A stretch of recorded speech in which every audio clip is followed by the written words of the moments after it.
नमस्कार दोस्तों, आज हम गैस फील्ड डिटेक्टर्स के बारे में बात करेंगे। जैसे मैंने पिछले वीडियो में ये बताया था कि जो न्यूक्लियर पार्टिकल्स और न्यूक्लियर रेडिएशंस हैं, they are very small in size, they are insensible, we can not see them, we can not sense with any type of our sensory organ. Therefore, we use some type of detectors to detect the nuclear particles as well as nuclear radiations. And a type of detectors used for detection of nuclear particle and radiations is called as gas filled detectors. तो सबसे simple detector जो है वो gas field detector होता है, और ऐसे नाम से ही क्लियर है, गैस फील्ड मीन्स जो डिटेक्टर होगा that is filled with some sort of gas, और उस गैस की मदद से हम जो है उन पार्टिकल्स की डिटेक्शन जो है वो डिटेक्ट करते हैं. ये जो गैस फील्ड डिटेक्टर्स हैं, बेसिकली जैसे इस डायग्राम में आप देख सकते हैं, एक कॉमन एक सिलेंड्रिकल बेसल होगा. ये सिलेंड्रिकल बेसल है, सिलेंड्रिकल भी हो सकता है, किसी और शेप का भी हो सकता है, और यहां से ये न्यूक्लियर रेडिएशंस या न्यूक्लियर पार्टिकल है जिसको हमने इस बॉक्स में जो है वो इंसिडेंट किया.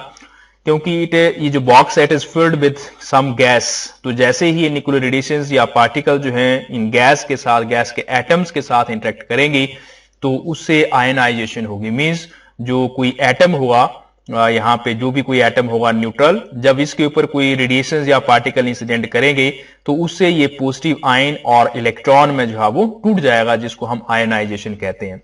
और ये जो आयनाइजेशन की वजह से पॉजिटिव चार्ज या आयन और इलेक्ट्रॉन बनेगा, ये मूव करेगा. इसमें ये जो सिलेंड्रिकल बेसल की जो सरफेस है ये कैथोड होती है, मींस इसके ऊपर नेगेटिव चार्ज है, तो जो पॉजिटिव वाला है इसकी सरफेस की तरफ आएगा, और बीच में एक वायर, सिलेंडर के बीच में एक वायर होती है जो एनोड है, तो जो नेगेटिव वाला है वो इसकी तरफ जाएगा, और इलेक्ट्रॉन यहां से होते हुए और जो पॉजिटिव आयन है वो यहां से होते हुए it will form some sort of pulse, और एक इलेक्ट्रिकल सिग्नल या इलेक्ट्रिकल करंट की फॉर्म में हमें जो है वो आउटपुट में मिलता है.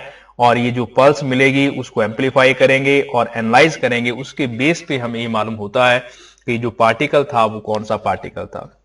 तो जनरली जो गैस फील्ड डिटेक्टर्स होते हैं उसमें मेन ये है कि गैस होगी या मिक्सचर ऑफ गैसेस हो सकती है, जो भी अप्रोप्रिएट कॉम्बिनेशन ऑफ गैसेस, और उसमें एक पोटेंशियल डिफरेंस जो है वो अप्लाई किया जाता है, और कैथोड और एनोड के बीच में जो आयनाइजेशन की वजह से कैटाइंस और एनाइंस बनते हैं उनको कलेक्ट करके एक पल्स बनती है, और वो पल्स जो है उसी को हम एनालाइज करके जो है ये पता करने की कोशिश करते हैं कि कौन सा पार्टिकल है या कौन सी न्यूक्लियर रेडिएशन है. तो गैस फील्ड डिटेक्टर्स का जो बेसिक कॉन्सेप्ट है, इसमें दो चीजें इंपॉर्टेंट है. एक है मल्टीप्लिकेशन और एक है रिकम्बिनेशन. जैसे ही कोई न्यूक्लियर रेडिएशन इस गैसियस मीडियम के ऊपर इंसिडेंट होती है तो आयनाइजेशन की वजह से आयंस बनते हैं, मींस पॉजिटिव और नेगेटिव इलेक्ट्रॉन्स, पॉजिटिव आयन और नेगेटिव इलेक्ट्रॉन्स का फॉर्मेशन हुआ, जिसको हम आयनाइजेशन कहते हैं. और ये जो आयंस आयनाइजेशन होगी उसके बाद जब ये आयंस जो हैं इस गैसियस मीडियम में मूव करेंगे, तो मूव करने से दो बातें हो सकती हैं. एक है मल्टीप्लिकेशन. मल्टीप्लिकेशन का मतलब ये हुआ कि जब ये आयन आगे गैस में मूव करेंगे तो ये आयंस जो हैं वो दूसरे एटम के साथ टकरा करके और आयंस पैदा करेंगे, जिनको हम सेकेंडरी आयनाइजेशन बोलते हैं. मतलब दोबारा से फिर आयनाइजेशन होगी और आयन जो है वो प्रोड्यूस होंगे, और इसको हम मल्टीप्लिकेशन बोलते हैं. और दूसरी चीज है that is a recombination. Recombination मतलब ये भी हो सकता है कि जो आयंस प्रोड्यूस हुए हैं, जो पॉजिटिव आयन है और जो इलेक्ट्रॉन प्रोड्यूस हुआ है, ये आपस में मिल जाएं, और मिलने से जो है वो न्यूट्रल एटम जो है वो बन जाए जैसा पहले था, जिससे टूट करके एटम बना था. तो ये जो दो मैकेनिज्म हैं, मल्टीप्लिकेशन और रिकम्बिनेशन, ये इस बात पे डिपेंड करता है कि आपने बाहर से जो अप्लाइड पोटेंशियल लगाया हुआ है वो कितना है, वो कम है या ज्यादा है, और जो आयनाइजेशन प्रोड्यूस हुई है, आयनाइजिंग पार्टिकल जो है वो कौन सा है, उसके बेस पे ये मल्टीप्लिकेशन और रिकम्बिनेशन जो है वो डिपेंड करते हैं. और ये मल्टीप्लिकेशन और रिकम्बिनेशन ही आउटपुट में जो आपको करंट या आउटपुट में जो आपको पल्स मिलेगी वो डिसाइड करते हैं। तो कहने का मतलब जो गैस फील्ड डिटेक्टर्स है उसमें सिंपली गैस होती है, और उस गैस में जब हम किसी न्यूक्लियर रेडिएशन या पार्टिकल को इंसिडेंट करवाते हैं तो आयनाइजेशन होती है, और उस आयनाइजेशन के बाद वो जो आयंस हैं या तो वो आपस में फिर दोबारा से जुड़ जाते हैं जिसको हम रिकम्बिनेशन कहते हैं, या आयंस जो है वो दूसरे गैसेस के एटम्स के साथ टकरा करके सेकेंडरी आयंस प्रोड्यूस करते हैं जिसको हम मल्टीप्लिकेशन कहते हैं। तो बेसिकली जो output result, output current, pulse, signal जो भी हमें मिलेगा, that depends upon the multiplication and recombination of the ions. मगर ये मल्टीप्लिकेशन और रिकम्बिनेशन जो है that depends upon the source voltage, जो आपने वोल्टेज बाहर से लगा रखी है, पोटेंशियल बाहर से लगा रखा है, उसकी जो वैल्यू है कम या ज्यादा, उसके ऊपर जो है ये डिपेंड करता है। तो इस चीज को हम डिस्कस करें कि जो हमने बाहर से पोटेंशियल अप्लाई किया है, जो हमारे पास अप्लाइड पोटेंशियल है, इस तरफ हम एक ग्राफ प्लॉट करते हैं, इस तरफ हमने अप्लाइड पोटेंशियल ले लिया, और यहां पे जो है वो चार्ज जो भी आयनाइजेशन होगी उसकी वजह से जो आयंस प्रोड्यूस होंगे या चार्ज प्रोड्यूस होगा उसको हम डिस्कस करते हैं। तो ये अप्लाइड पोटेंशियल के आधार पे जैसे आप ग्राफ में देख रहे हैं, इसको हम डिफरेंट रीजन में जो है वो डिवाइड कर सकते हैं। यदि हम सिंपली जो है वो अलग अलग रीजन की बात करें, सबसे पहले हम इस फर्स्ट रीजन की बात करते हैं। जो आप यहां देख रहे हैं जो फर्स्ट रीजन है, ये अप्लाइड पोटेंशियल यहां है, और ये एक ऊपर वाली कर्व जो है this is for the alpha particle and second it is for the beta particle. यदि आप गैस के सिलेंडर में जो मैंने पीछे डायग्राम में बताया, अल्फा पार्टिकल या बीटा पार्टिकल को इंसिडेंट करवाते हैं तो उसको इंसिडेंट करवाने से आयनाइजेशन होगी, और क्योंकि जो वोल्टेज है वो कम है, अप्लाइड वोल्टेज जो है वो कम है, इसलिए जो आयंस बनेंगे वो आयंस जो हैं वो रिकंबाइन कर जाएंगे। तो जो रीजन फर्स्ट है, यहां पर जो रिकंबिनेशन है, दोबारा से जो हो उनका जो कंबाइंड होना है वो डोमिनेंट होता है, तो ये रिकंबिनेशन रीजन है, क्योंकि वोल्टेज अप्लाइड जो है वो कम है, इसलिए जो आयंस बनेंगे वो आयंस जो है वो दोबारा से कंबाइन जो है वो कर जाएंगे, कहां तक, बी नॉट वोल्टेज तक। ये जो लाइन है इसके पीछे पीछे यहां तक रिकंबिनेशन की जो प्रोबेबिलिटी है वो ज्यादा होगी। जैसे ही हम बी नॉट से आगे चलते हैं, जब हम वोल्टेज को इंक्रीज करते हैं, तो हम ये देखते हैं कि जो सेकेंड फेस है, सेकेंड रीजन है, यहां पर आकर के जो जितने भी आयंस बने हैं वो सारे के सारे जो है वो कलेक्ट हो जाते हैं। यहां पे रिकंबिनेशन जो है वो नहीं होता है, मिनिमम होता है। इसको हम जो है वो आयनाइजेशन रीजन बोलते हैं। मतलब सेकंड रीजन में जो है वो रिकंबिनेशन नहीं होगा, और जो भी आयनाइजेशन की वजह से करंट बनेगा वो आउटपुट में पल्स की फॉर्म में आपको जो है वो मिलेगा। यहां पे सेकंड रीजन में आयनाइजेशन जो है वो डोमिनेंट है। फर्स्ट में आयंस बनेंगे मगर वो दोबारा से रिकंबाइन कर जाएंगे, सेकंड रीजन में आयंस बनेंगे मगर वो रिकंबाइन नहीं कर पाएंगे, क्योंकि जो अप्लाइड वोल्टेज है वो ज्यादा है।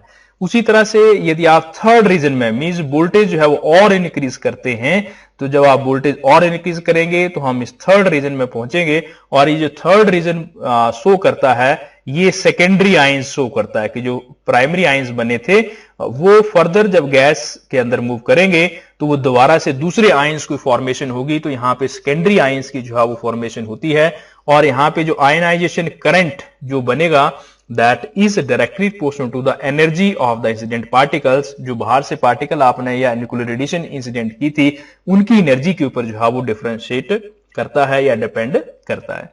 और वोल्टेज यदि आप फिर और बढ़ाते हैं तो यहां पे B2 और B0 के बीच का जो रीजन है, ये वाला जो रीजन है, इसको हम फोर्थ रीजन कह रहे हैं।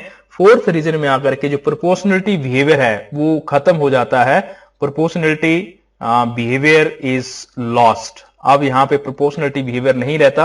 ये आप देख रहे हैं कि दोनों कुछ टेडी जैसी कर्व्स हैं, और ये अल्फा पार्टिकल और बीटा पार्टिकल्स की दोनों कर्व जो हैं वो आपस में आकर के मर्ज कर जाती है। इसको लिमिटेड प्रोपोर्शनलिटी रीजन भी हम जो है वो कह सकते हैं। जब वोल्टेज को आप और बढ़ाएंगे तो हम फिफ्थ रीजन में पहुंच जाते हैं, जिसको गीगर मूलर रीजन या जीएम रीजन जो है वो कहते हैं। और यहां पे आप देखेंगे कि जो मल्टीप्लिकेशन ऑफ सेकेंडरी आयंस हैं, यहां पे जो सेकेंडरी आयंस हैं उनकी मल्टीप्लिकेशन होती है, मल्टीप्लिकेशन ऑफ सेकेंडरी आयंस। जो सेकेंडरी आयंस बने थे उनकी जो है वो मल्टीप्लिकेशन होती है, मींस उनका नंबर जो है वो इंक्रीज कर जाता है। और यदि आप वोल्टेज उससे भी आगे जो है वो बढ़ाते हैं, इस सिक्स्थ रीजन में चले जाते हैं। तो सिक्स्थ रीजन में जब आप जाएंगे तो यहाँ पे इलेक्ट्रिकल स्पार्क हुआ एनोड और कैथोड के बीच में, और ये कोई भी डिटेक्शन के लिए जो है वो सूटेबल नहीं है। तो कहने का मतलब हुआ कि जो गैस फील्ड डिटेक्टर है, उस डिटेक्टर में जो आप अप्लाइड वोल्टेज लगा रहे हैं, बाहर से जो वोल्टेज लगा रहे हैं, उस अप्लाइड वोल्टेज के बेस के ऊपर हम रीजन ऑफ वर्किंग जो है उसको अलग अलग रीजन में जो है वो डिवाइड कर सकते हैं। जैसे फर्स्ट, सेकंड, थर्ड, अलग अलग रीजन जो है वो मैंने आपको बताए हैं। और ये जो अलग अलग रीजन जो भी मैंने डिस्कस किए हैं यहाँ पे, उस रीजन के ऊपर बेस्ड अलग अलग तरह का काउंटर है, अलग अलग तरह का डिटेक्टर है जो बनाया गया है, जिसको हम यूज करते हैं। यदि हम इस सेकंड रीजन की बात करें, जो आयनाइजेशन रीजन है, तो इस रीजन में मतलब इस पोटेंशियल रेंज में जो काम करने वाला डिटेक्टर है, उसको हम आयनाइजेशन चैम्बर या आयनाइजेशन डिटेक्टर कहते हैं। और उसी तरह से जो ये वाली वोल्टेज है, इस वोल्टेज पे जो काम करने वाला डिटेक्टर है, उसको हम प्रोपोर्शनैलिटी काउंटर कहते हैं। और जब हम इस जीएम रीजन की बात करते हैं, तो यहां पे जो हम डिटेक्टर यूज करते हैं उसको जीएम काउंटर कहते हैं। तो depending upon the basis of applied voltage, जो आपने अप्लाइड वोल्टेज लगाई है, जनरली तीन तरह के काउंटर्स या डिटेक्टर्स हैं, एक आयोनाइजेशन, एक प्रोपोर्शनल और एक जीएम काउंटर्स। इन तीनों का जो बेसिक है वो वही है कि सभी में गैस फील्ड होगी और उसमें न्यूक्लियर रेडिएशन को इंसिडेंट करवाया जाएगा, मगर जो अप्लाइड पोटेंशियल है वो डिफरेंट होगा, और जो पार्टिकल्स हैं जिनको हम डिटेक्ट करेंगे वो भी अलग अलग होंगे। तो हम अपने नेक्स्ट लेक्चर में यही आयोनाइजेशन डिटेक्टर, प्रोपोर्शनल डिटेक्टर और जीएम काउंटर, इनकी बारी बारी से बात करेंगे, इनके एडवांटेज, डिसएडवांटेज, वर्किंग, इन्हीं को हम सेपरेटली जो है वन बाय वन डिस्कस करेंगे। तो ये एक बेसिक मैकेनिज्म है गैस फील्ड डिटेक्टर्स का, which is used to detect the nuclear radiations as well as nuclear particles. तो आई होप कि आपको ये मेरा वीडियो अच्छा लगा होगा। यदि आपको अच्छा लगा है तो इस वीडियो को आप लाइक करें, शेयर करें, और मेरा चैनल जो कि डॉक्टर एच पाल के नाम से है उसको सब्सक्राइब करें। Thank you.